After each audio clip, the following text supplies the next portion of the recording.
Hello everyone, my name's Sarah. I'm an F2 doctor working in London currently at the moment. I just wanted to talk about really my journey in starting work as a doctor and how I found this experience, because I know a lot of doctors are starting now in August. For me, F1 was a really great, amazing experience. I had a lot of fun in my F1 year, despite COVID interrupting the year at the end a bit. My biggest advice to my F1 colleagues who are starting in August would be to just really take it easy and enjoy the experience. Make sure you take care of yourself first and foremost, and get to know your team and who you're working with. Make friends with your team, because they're the people that you will be spending the most time with. And at the end of the day, if you get along with your team, then it will just make your journey so much more, your work and your journey so much more enjoyable. And that was definitely the case for me. I had so much fun with my F1 teams, and it really made going to work every day an enjoyable experience for me, despite the challenges that were there at the time. My second tip would be, like I said at the beginning, was actually self-care.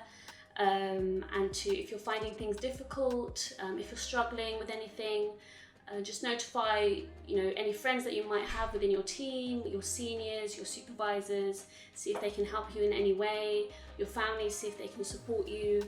And just notice in yourself that you are struggling, if you are struggling, and addressing that quickly is something essential, so that you don't just spend the whole F1 year, F2 year, or your junior doctor year struggling. My third tip is to just get to really know the support you have within the hospital with regards to clinical care and when you're taking care of your patients. Just as a doctor, when you're starting new, someone becoming unwell or becoming sick can be very daunting and quite scary as a new doctor. And sometimes it can be on an on-call, an evening shift, a night shift, or anything, the weekend shift, where it's just you on a ward. And you're called to see a sick patient, and just really knowing who's around, who your senior is, who you can ask for help, the nurses, your seniors, and how they can help you and what's available to you. Guidelines as well.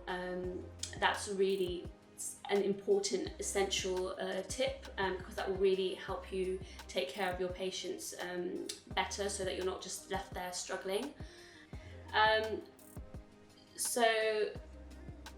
Like I said, overall F1 was a really great experience for me.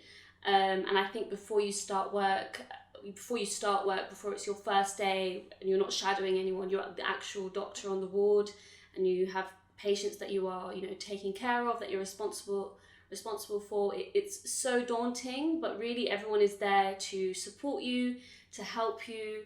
The consultants, the whole team, the nurses, they all know that you're new and you're just getting to grips with things, and they're all there to help you. And I think it's really important to remember that. And it's really not as daunting as you think it is. And I just want everyone who's coming into F1 as a new junior doctor to remember that. And that support is always around. Always ask for help. Everyone is always more than happy to help you. So yeah, those are my top tips. Really, like I said, it's a really good. F1 is a really good year, and like I said, everyone is there to help you become the best doctor that you can be. You're finding your steps. You're finding your way into the doctor that you are becoming, and it's good to take things from other doctors that you see around you and develop that person for yourself. So yeah, I hope F1 goes great for all of you, and good luck.